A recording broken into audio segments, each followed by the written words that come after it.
রোজা থাকা অবস্থায় আমার পাঠ করো। আল্লাহ রাসূল আবারও রোজা রাখতেন, বৃহস্পতিবার এবং সোমবার আল্লাহ রাসূল রোজা রাখতেন।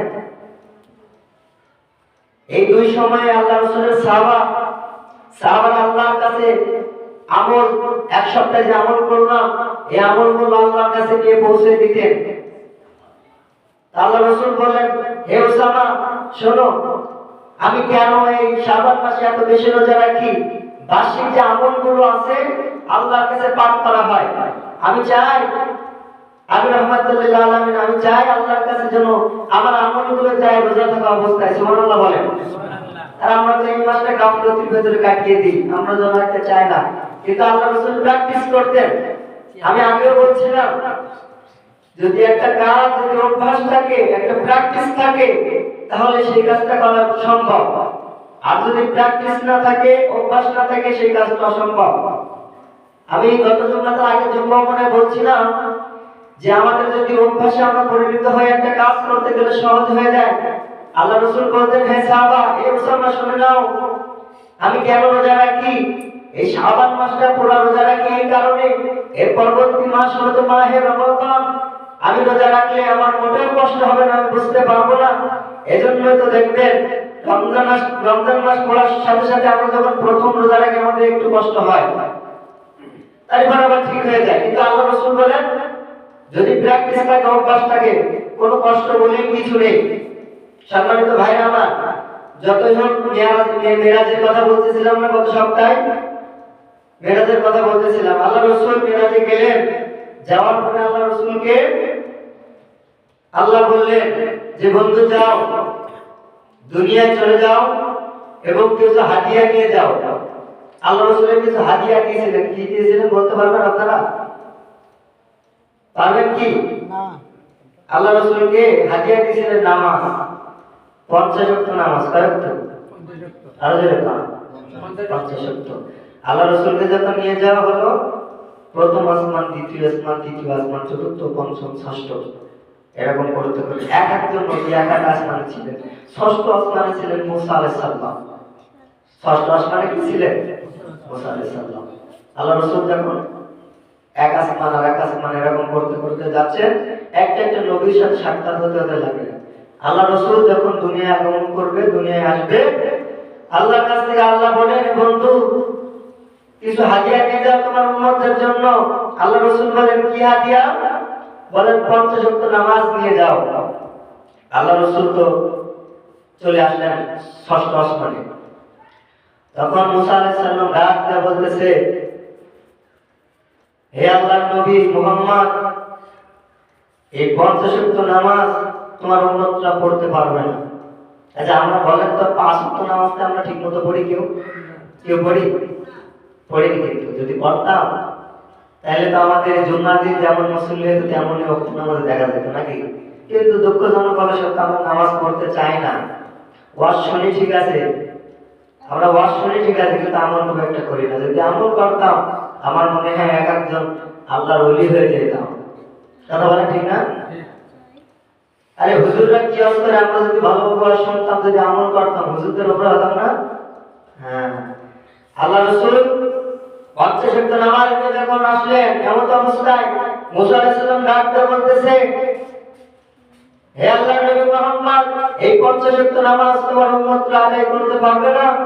যাও আল্লাহর কাছে যাও, গিয়ে বলো যে হে রব্বে কারীম আল্লাহ, আমার উম্মতের ভেতরে কোন উম্মত 50 ওয়াক্ত নামাজ পড়তে পারবে না। আল্লাহ বলেন, যাও 40 ওয়াক্ত দিয়ে দিলাম। কয় ওয়াক্ত? 40। মুসা বলেন, যাও আবার চলে যাও। এমন করতে করতে লাস্টে 5 ওয়াক্ত নামাজ পর্যন্ত কাশিল। মুসা আলাইহিস সালাম ডাক দিয়ে বলতেছে, যাও মুহাম্মদ আবার যাও, 5 ওয়াক্ত নামাজ তোমার উম্মতের ভিতরে কেউ পড়তে পারবে না, যাও। তখন আল্লাহর নবী বলতেছে, হ্যাঁ মুসা, আমি আর যেতে পারবো না, আমার লজ্জা লাগে, বড়ই লজ্জা লাগে, আল্লাহর কাছে আমি যেতে পারবো না। আমার মনে হয় আমার উম্মতরা 5 ওয়াক্ত নামাজ আদায় করবে। তখন আল্লাহ রাব্বুল আলামিন ডাকতে বলতেছে, মুহাম্মদ শোনো, 5 ওয়াক্ত নামাজ তো তোমার উম্মতের ভেতরে দিয়েছি, কিন্তু যদি সুন্দরভাবে 5 ওয়াক্ত নামাজ তোমার উম্মতের ভেতরে যদি কোন উম্মত আদায় করে, আমি আপনাকে 5 উত্তর বিনিময়ে 50 উত্তর সব আল্লাহ তাআলা দান করে দিব। সুবহানাল্লাহ আসতে পার জবাব করে সুবহানাল্লাহ বলা যায় না একটু? সুবহানাল্লাহ। হ্যাঁ, মসজিদে বলতে সুবহানাল্লাহ আলহামদুলিল্লাহ বলবেন সব। আমরা তো এটা গাফলতি করি, গাফল হয়ে যায়। একটা সুবহানাল্লাহ বললেন জান্নাতের ভিতরে একটি গাছ আপনার জন্য তৈরি হয়ে যাবে। সুবহানাল্লাহ। সেই গাছটা এমন বড় গাছ, এমন বড় গাছ, মক্কা নগরীতে ঘোড়া আছে না? ঘোড়া, যদি ঘোড়া দৌড়াতে দৌড়াতে দৌড়াতে দৌড়াতে দৌড়াতে কয় হাজার কিলো যদি যায় তাও সেই গাছের ছায়া ছাড়াইতে পারবে না। সুবহানাল্লাহ আসতে পারে? সুবহানাল্লাহ জায়গা আছে না? সুবহানাল্লাহ আলহামদুলিল্লাহ মসজিদে বসে পড়লি, মসজিদে কেন আপনি বাইরেও সুবহানাল্লাহ আলহামদুলিল্লাহ বলবেন সওয়াব। কারণ আল্লাহ রাসূলের উম্মত সবচেয়ে বেশি জান্নাতে যাবে। মুসা আলাইহিস সালাম বলতেছে, হে মুহাম্মদ, সবচেয়ে জানি আমার উম্মত জান্নাতে যাবে, কিন্তু না, আমি মুসা বলতেছি মুহাম্মদ তোমার উম্মত সবচেয়ে বেশি জান্নাতে যাবে। সুবহানাল্লাহ। আর আল্লাহ রাসূল ওই যে হাসরের ময়দানে তো নাফসি নাফসি বলবেন না, বলবেন ইয়া উম্মতি ইয়া উম্মতি, আমার উম্মতদেরকে বাঁচাও। ওই কঠিন মুসিবতের সময় আল্লাহ রাব্বুল আলামিনের বন্ধু মুহাম্মদ তখন বলতে থাকে ইয়া উম্মতি ইয়া উম্মতি, আমার উম্মতদেরকে বাঁচাও। আল্লাহ রাসূলের উম্মতরা যখন জাহান্নামের দিকে চলে যাবে তখন আল্লাহ রাসূল মাকামে মাহমুদের সিজদায় পড়ে যাবে। আল্লাহ রাসূল মাথা উঠাবেন না, আল্লাহ রাসূল মাথা উঠাবেন না। আল্লাহ বলতেছে, হে মুহাম্মদ তোমার নাম দিয়েছি তো আমি হাবিবুল্লাহ, অর্থাৎ আমি রব্বে কারীম তোমাকে তো খুশি করব। তুমি হাসরের ময়দানে মাকামে মাহমুদের সিজদায় পড়ে গেছো, কি বলতে চাও বলো। তখন আল্লাহ রাসূল ডাক দিয়ে বলতে থাকবে, হে রব্বে কারীম আল্লাহ, আমার গুনাহগার উম্মত তো জাহান্নামের দিকে চলে যায়, আমার উম্মতদেরকে আমি জান্নাতের দিকে নিয়ে যেতে চাই। জান্নাতে না নিয়ে যাওয়া পর্যন্ত আল্লাহ রাসূল মাথা উঠাবেন না। তবে আল্লাহ রাসূল একটা আওয়াজ দিয়ে থাকবেন ওই হাসরের ময়দানে, সুবহান, যারা আমার অনুসরণ করো না, যারা আল্লাহর হুকুম পালন করো না, তারা যাও, ভেগে যাও, আমার থেকে ভেগে যাও। যারা আমার অনুসরণ করো না, যারা আল্লাহর ইবাদত বন্দেগী করো না, তারা যাও, এখান থেকে ভেগে যাও, সুবহান, এখান থেকে চলে যাও। কিছু কিছু উম্মত যারা মসজিদ দেখলেও মসজিদের দিকে তাকায় না, এমন কিছু লোক আছে না? হিন্দু কি মুসলমান তা বোঝা যায় না, হিন্দু কি মুসলমান বোঝা যায় না। মনে হলেও হিন্দুরা কিন্তু মসজিদের দিকে একটু তাকায় নাকি? তাকায় না? আমি যখন যে মসজিদে থাকতাম, আগে যে মসজিদে থাকতাম, ওই পাশে হিন্দু মানে হিন্দুদের গ্রাম ছিল বা হিন্দুরা বসবাস করতো। তো মাঝে মধ্যে আমাদের সঙ্গে খেলা করতো হিন্দুরা। কয়েকটা ছেলে গোলা মারতে দেখতাম, ওরা পশ্চিম দিক থেকে পোশাক করে না, ওরা দাঁড়িয়ে পোশাক করে না আমাদের সামনে, ওরা আমাদের সামনে বজায় রাখে না। ওরা আছে যে দাঁড়িয়ে পোশাক করে না, পশ্চিম দিক ফিরে করে না, যদি পশ্চিম হয়ে যায় ঘুরে দিকে দিকে। হিন্দুরা এরকম। আর আমরা মুসলমান হয়ে কিছু কিছু আছে, কিছু কিছু লোক আছে দেখেন মসজিদের দিকেও তাকায় না, আছে না এরকম? এই গ্রামে আছে না? আরে আমার চোখে তো পড়ে, আপনারা আছে বললে হবে, আমি বলতেছি আছে। সম্মানিত ভাইরা আমার, আল্লাহ রাসূল ডাকিয়া বলতেছে, হে মুসা, আমি আর আল্লাহর কাছে যেতে পারবো না, 5 ওয়াক্ত নামাজ আমার উম্মত আদায় করিবে। আল্লাহ কোরআনে জানিয়ে দেন, ইন্নাস সালাতা তানহা আনিল ফাহশাই ওয়াল মুনকার, নামাজ এমন একটা ইবাদত, নামাজ যদি পড়তে পারো ভালো কাজের আদেশ, খারাপ কাজের নিষেধ। এই পলাশপুরের মুসলমানরা শুনিয়া নাও, রব্বে কারীম জানিয়ে দেন, হে বান্দা বান্দীরা, তোমাদের মাঝে আমি 24টা ঘন্টা দান করে দিলাম, আমি তোমাদের মাঝে 24টা ঘন্টা দান করে দিলাম। ওই 24টা ঘন্টার ভেতরে আমি রব্বে কারীমকে খুশি করার জন্য একটা ঘন্টা কি আমার জন্য সময় দিতে পারো না? আমি রব্বে কারীম তোমাকে কত সুন্দরভাবে সৃষ্টি করলাম। আরে আমি তো তোমাদেরকে দুনিয়ায় টেন্ডারবাজি করার জন্য পাঠাই নাই, আমার গোলামি করার জন্য পাঠিয়েছি। এই দুনিয়াটা তো কিছুই না, রব্বে কারীম জানিয়ে দেন, কুল্লু মান আলাইহা ফান, এই দুনিয়াটা একদিন ফান হয়ে যাবে। এই দুনিয়ায় তো তোমাকে টেন্ডারবাজি করার জন্য পাঠাই নাই, আমার গোলামি করার জন্য পাঠিয়েছি। আমি রব্বে কারীম পারলে তোমার জবানটাকে আমি বন্ধ করে দিতে পারি, কেমন যেন মাছ খেতে খেতে, হাড্ডি খেতে খেতে, মাংস খেতে খেতে যদি আমরা খেতে যাই, আমার ভিতরে আল্লাহ বাধাই দিতে পারেন কিনা? কারা বাধাই দিতে পারেন কিনা? আল্লাহ রাব্বুল আলামিন দেন না। ওই মাটিতে ডাক দিয়া বলতে থাকে, প্রতিদিন ফজরের ওয়াক্তে ডাক দিয়া বলতে থাকে, হে রাব্বুল কারীম আল্লাহ, তোমার উম্মতের ভিতরে যদি কোনো উম্মত, যদি তোমার বান্দা ফজরের নামাজ না আদায় করে আমার কাছে ছেড়ে দেন, আমি মাটি তাদেরকে শাস্তি দিতে চাই। আল্লাহ ডাক দিয়া বলে, হে মাটি, তুমি কি শাস্তি দিতে চাও আমার বান্দাদেরকে? তখন ওই মাটি ডাক দিয়া বলতে থাকে, হে রাব্বুল কারীম আল্লাহ, তোমার আদেশ যদি আমি পেয়ে যাই, তোমার যে বান্দা বান্দীরা নামাজ পড়ে না, ফজরের নামাজ পড়ে না, আমি তাদেরকে মাটির ভিতরে ঢুকাইয়া এমন জোরে চাপ দিব, পাথরের হাড্ডি গুড্ডি গুলো ভাঙে চলে চুরমার হয়ে যাবে। রাব্বুল কারীম জানিয়ে যান, এ মাটি শুনিয়া আল্লাহ, তোর বান্দা বান্দি হয়ে যাবে, তুই এমন শাস্তি দিতে পারিস। আর আমি যদি, আমি রাব্বুল কারীম আমার বান্দা যদি হয়ে থাকে, আমার কাছে ছেড়ে দে, আমি রাব্বুল কারীম, তারা যদি ভুল বুঝতে পারে, ওই যে গভীর রাতে রাসূল আমার জানিয়ে দেন, আফসুস সালাম ওয়া তু'তুল তাআম ওয়াসিলুল আরহাম ওয়াসাল্লু বিল লাইলি ওয়ান নাসু নিয়াম তাদখুলুল জান্নাত বিসালাম।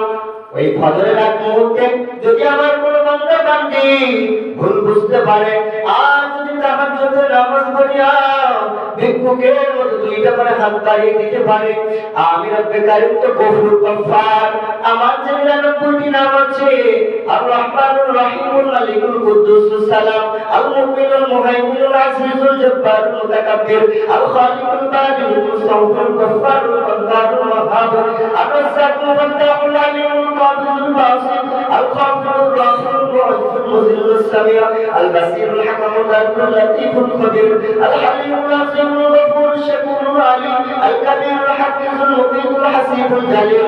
আমার জানেন কোটি নাম আছে, আমার বান্দা বান্দী যখন বুঝতে পারবে আমার গুনাহ হয়ে গেছে, এমন অবস্থায় আমার দরবারে যদি ভিক্ষুকের মতো হাত বাড়িয়ে দেয়, আমি যদি কোনো প্রথম আসমানে এসে হাজির হয়ে যাই, আমার বান্দা বান্দী চোখের পানি পড়তে দেরি, কারেন্টের সুইচ দিতে যেমন ফ্যান চলতে দেরি হয় না, কারেন্টের সুইচ দিতে যেমন বাতি জ্বলতে দেরি হয় না, আমি রব্বুল কারীম আমার বান্দার ওই মুনাজাত, ওই দোয়া কবুল করতে কতটুকু পরিমাণ দেরি করি না। দোয়া করতে দেরি, আল্লাহ দোয়া করতে কবুল করতে দেরি করেন না। এমন একজন মালিক আমরা পেয়েছি। আর আরেকটা আমাদের ভাগ্য ভালো যে আমরা বিশ্ব নবীর উম্মত হতে পেরেছি, এজন্যই নয়। বিশ্ব নবীর উম্মত হতে পেরেছি এজন্যই নয়। আল্লাহ রাসূল আল্লাহর কাছে বলতেছে, আল্লাহ, আমার উম্মতরা যদি তওবা করে, যদি আপনার ফিরে আসে, যদি, তাহলে আপনি তওবা কবুল করে নেবেন। আল্লাহ বলতেছে, হে মুহাম্মদ, তোমার উম্মতরা যদি মৃত্যুর 1 বছর আগে যদি তওবা করে, সে তওবা আমি কবুল করে নেব। আল্লাহ রাসূল বলেন, আল্লাহ 1 বছর যদি সময় না পায়, তাহলে তখন আল্লাহ বলতেছে, যদি 6 মাস আগে যদি তওবা করে, তাহলে কবুল করে নেব। আল্লাহ রাসূল বলতেছে, আল্লাহ 6 মাস একটু কম না, বলতেছে 1 মাস আগে যদি তওবা করে, তওবা কবুল করে নেব। আল্লাহ রাসূল বলতেছে, আল্লাহ 1 মাস যদি সময় না পায়, তখন আল্লাহ বলতেছে 1 সপ্তাহ আগে যদি আপনার উম্মতের ভিতরে যদি কোনো উম্মত তওবা করে, সে তওবা কবুল করে নেব। আল্লাহ রাসূল বলেন, 1 সপ্তাহ যদি সময় না পায়, তখন আল্লাহ রাগান্বিত হয়ে বলতেছে, মুহাম্মদ আমার বন্ধু, তোমার নাম তো দিয়েছে হাবিবুল্লাহ, আমি রব্বুল কারীম তোমাকে খুশি করব, টেনশন নিও না, চিন্তা করিও না। তোমার উম্মত যদি মৃত্যুর আগ মুহূর্তে যদি তওবা করতে পারে, সেই তওবা আমি রব্বুল কারীম কবুল করে নেব। সুবহানাল্লাহ, সেই তওবা আমি কবুল করে নেব। এমন একজন নবী আমরা পেয়েছি, এজন্যই তো অন্য নবীরা আফসোস করতো, না জানি যদি মুহাম্মাদের উম্মত হইতে পারতাম, আমরা বড় ভাগ্যবান হয়ে যেতাম, আমরা বড় খুশি হয়ে যেতাম। সেই নবীর উম্মত হইয়া একটু যদি আপনি আমি কষ্ট করতে পারি, আমরা জান্নাতে যেতে পারবো। আর যদি আমরা কষ্ট না করতে পারি, ওই যে আল্লাহ রাসূল বলেন, সুরমান ভেগে যাও, আমার থেকে ভেগে যাও, তখন আমাদের জাহান্নামের দিকে যেতে হবে। জাহান্নামের আগুন এত বড় ভয়ঙ্কর, আল্লাহ কোরআনে জানিয়ে দেন, আল্লাতী তাতালিউ আলাল আফইদা। হে নবীর উম্মতেরা, তো দুনিয়ার আগুন যদি হাতের আঙ্গুলের কিনারায় লাগে, হাতের আঙ্গুলের কিনারাটাই কিন্তু পড়ে যায়, আর কোথাও কিন্তু অসুবিধা হতে পারে না। হাতের আঙ্গুলের কিনারাটা পড়লে পানির ভেতরে চুপাইয়া হাতের আঙ্গুলের কিনারাটা কিন্তু পড়ে যায়, আর জাহান্নামের আগুন এত বড় ভয়ঙ্কর। আল্লাহ রাসূল মসজিদে নববীতে একদিন বয়ান করতেছে, এমত অবস্থায় এক সাহাবা উঠে ডাকতে বলতেছে, ইয়া রাসূলুল্লাহ, হাবিবাল্লাহ, জাহান্নামের আগুন এত বড় ভয়ঙ্কর, কেমন ভয়ঙ্কর আমরা একটু জানতে চাই, শুনতে চাই, বুঝতে চাই। আল্লাহ রাসূল চোখের পানি বাঁধা ফালা ডাকতে বলতেছে, হে সাহাবারা, জাহান্নামের আগুন যদি হাতের আঙ্গুলের কিনারায় লেগে যায়, হাতের আঙ্গুলের কিনারাটায় পড়বে না, সমস্ত শরীর দেখো কেমন ভুনা হয়ে যাবে, মাথার মগজগুলো থকথক থকথক করতে থাকবে। জাহান্নামের আগুন এত বড় ভয়ঙ্কর। আল্লাহ রাসূল হাদিসে জানিয়ে দেন, মিফতাহুল জান্নাতিস সালাহ, নামাজ হলো বেহেশতের চাবি, নামাজ বেহেশতের চাবি। আল্লাহ রাসূল তো জানিয়ে দেন, আউয়ালু মা ইউহাসাবু বিহিল আবদু ইয়াউমাল কিয়ামাতিস সালাহ, ওই কিয়ামতের ময়দানে সর্বপ্রথম নামাজের হিসাব নেওয়া হইবে। নবীর উম্মতেরা, আমরা যারা পাঁচ ওয়াক্ত নামাজ পড়ি না, আমরা চেষ্টা করব নামাজ পড়ার জন্য। যদি আমি নামাজ পড়তে পারি, আল্লাহ রাব্বুল আলামিন আপনাকে আমাকে জান্নাতে দিবেন। আর যদি নামাজ না পড়তে পারি, তাহলে জাহান্নামে হয়ে যাব।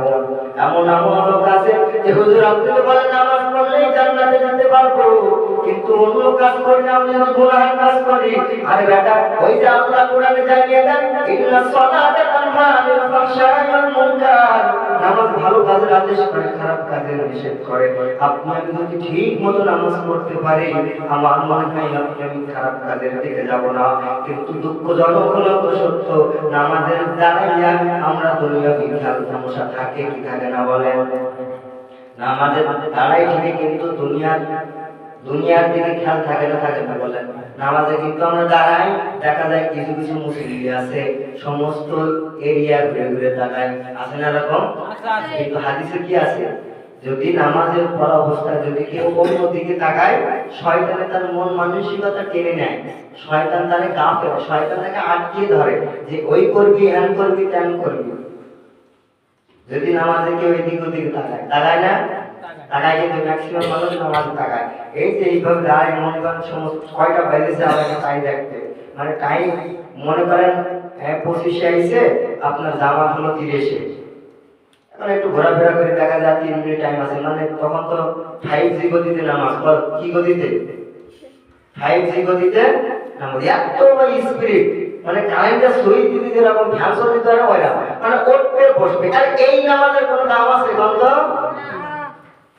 আল্লাহ কিন্তু কোরআনে ঠিকই বলছেন যে নামাজ ভালো কাজের আদেশ করে, খারাপ কাজের নিষেধ করে। তাহলে আমরা যদি পাকিয়ে, যদি তেহারি রান্না গিয়ে যদি খিচুড়ি রান্না করে দিই, দোষ আল্লাহর না নাকি?